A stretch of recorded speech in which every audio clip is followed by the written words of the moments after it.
My wife wants a silent birth. My wife Emma has always been a bit quirky. She used to be obsessed with the Harry Potter franchise, to the point that most of the main cast had to get restraining orders against her. She changes her passion from week to week, to the point that we are not welcome at our local charity shop, due to the amount of stuff we end up giving away. I was initially overjoyed when we discovered that she was pregnant, but my happiness turned to annoyance as my wife began making ridiculous demands of me. I was no longer allowed to watch violent TV programs or films, as she thought that the fetus might be influenced by it. She also told me that I could no longer listen to System of a Down as their music was too heavy. I was counting down the days to her due date, as I couldn't wait for this all to be over. A week before the delivery date, she announced that we were going to have a silent birth.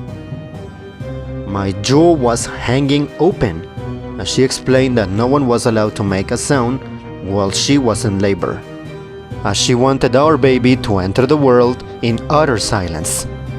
I thought this was ridiculous but kept my mouth shut, as it would just result in me losing another argument with her.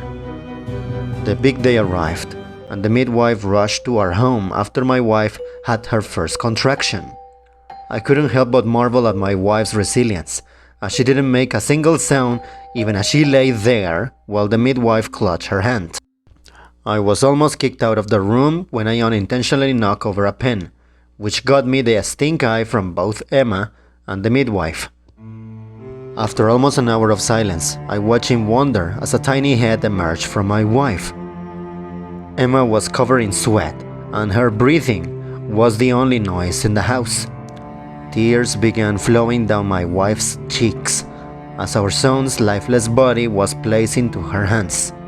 The midwife gave me a sympathetic look before grabbing her equipment and leaving the room to give us some privacy. My wife looked over towards me, obviously looking for some reassurance. I could see the utter shock on her face as I shrugged my shoulder and said that thankfully our baby had been stillborn, as otherwise his cries would have ruined her dreams of having a silent birth.